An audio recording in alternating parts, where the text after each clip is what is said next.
आज 9 अगस्त है। 9 अगस्त को पूरी दुनिया में विश्व आदिवासी दिवस के रूप में बड़े बड़े कार्यक्रमों का आयोजन होता रहा है। भारत में भी आयोजन बड़े स्तर पर किया जाता है। सोमवार यानी 9 अगस्त को इसी सिलसिले में भारत के कई राज्यों में विश्व आदिवासी दिवस का आयोजन किया गया। झारखंड के जमशेदपुर में भी विश्व आदिवासी दिवस के मौके पर आदिवासी स्वाभिमान यात्रा निकाला गया। इस यात्रा में सैकड़ों बाइक सवारों के साथ हजारों की संख्या में लोग शामिल हुए।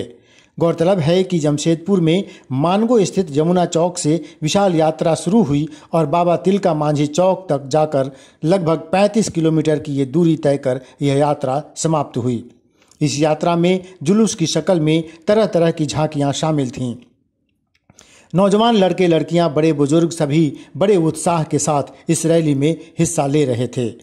दिवस के अवसर पर पूरे दुनिया को हम लोग जो आदिवासी हैं उसको प्रति एकजुटता दर्शाने के लिए और आदिवासियों को जो संवैधानिक हक अधिकार है उसके प्रति लोगों को जागरूक करने के लिए आज हम लोग बाबा तिलका मांझी चौक डिमना से नारगा के डालापानी गांव तक लगभग आपका 30 से 35 किलोमीटर का दूरी का हम लोग आदिवासी स्वाभिमान यात्रा का आयोजन किए हैं। इसमें हम लोग जमशेदपुर के विभिन्न गांव के आदिवासी लोग इकट्ठा हुए हैं और अपने हक अधिकारों को, अपने संवैधानिक हक अधिकारों को जानने के लिए जुटे हैं। और हम लोग इस अपने आदिवासियों का जो हक अधिकार है तो प्रचार प्रसारित करेंगे, जो हम लोग का संवैधानिक अधिकार है और इसके प्रति हम लोग जो लड़ाई का जो आगे का रणनीति है उसको हम लोग तय करेंगे आज के सभा के यात्रा के। आदिवासी दिवस क्यों मनाया जाता है? देखिए, आदिवासियों का जब एक समय था कि आदिवासियों को लोग मानने के लिए तैयार नहीं था, दुनिया में जो आदिवासी है लोग मानने के लिए तैयार नहीं था, तो कनाडा में आप दुनिया में कहीं भी चला जाइएगा तो कनाडा में जो आदिवासियों का सबसे अच्छा हम लोग व्यवस्था मानते हैं। वहाँ जो 5 आदमी भी एक भाषा बोलता है उसको उन्होंने संरक्षित करने का काम किया।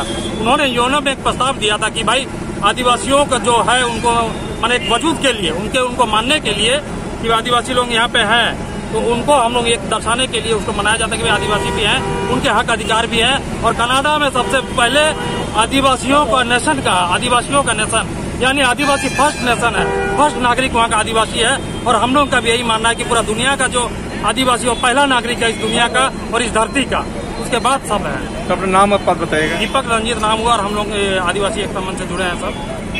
आज आदिवासी समुदाय के सब युवा पीढ़ी जो है पूरे झारखंड में आदिवासी दिवस मना रहे हैं और आदिवासी दिवस के उपलक्ष्य में हम लोगों ने मांग किया था, जामा की जो विधायिका है सीता सोरेन और कोल्हान तरफ से जो है जुगसलाई विधानसभा से हमने हमारे राज्य के युवा मुख्यमंत्री माननीय हेमंत सोरेन जी से हम लोग मांग किया था कि आदिवासी दिवस पर छुट्टी होना चाहिए। और इसको देखते हुए हमारे राज्य के मुख्यमंत्री आदरणीय हेमंत सोरेन साहब ने आदिवासी दिवस पर पूरे झारखंड में छुट्टी का आह्वान किया है। बताते चलें कि सबसे पहले 24 दिसंबर 1994 को संयुक्त राष्ट्र संघ के महासभा में निर्णय लिया गया कि 9 अगस्त को आदिवासी दिवस का आयोजन होना चाहिए। दुनिया के 3 महादेशों अमेरिका, अफ्रीका और एशिया महादेश में खास तौर पर आदिवासी दिवस धूमधाम से मनाया जाता रहा है। आदिवासियों की समस्याओं पर संयुक्त राष्ट्र संघ दुनिया का ध्यान खींचना चाहता था, इसीलिए एक खास तारीख 9 अगस्त को आदिवासी दिवस के लिए चुना गया। इस मौके पर विश्व के कई देशों में आदिवासी बहुल इलाकों में बड़े धूमधाम से विश्व आदिवासी दिवस मनाया जाता है। झारखंड के अधिकांश जिलों में कुछ दिन पहले से ही यह आयोजन शुरू हो जाता है। इसके साथ भारत के अन्य आदिवासी बहुल राज्यों और इलाकों में विश्व आदिवासी दिवस का आयोजन करने की परिपाटी रही है। विमर्श न्यूज़ के लिए कुमार आकाश की रिपोर्ट।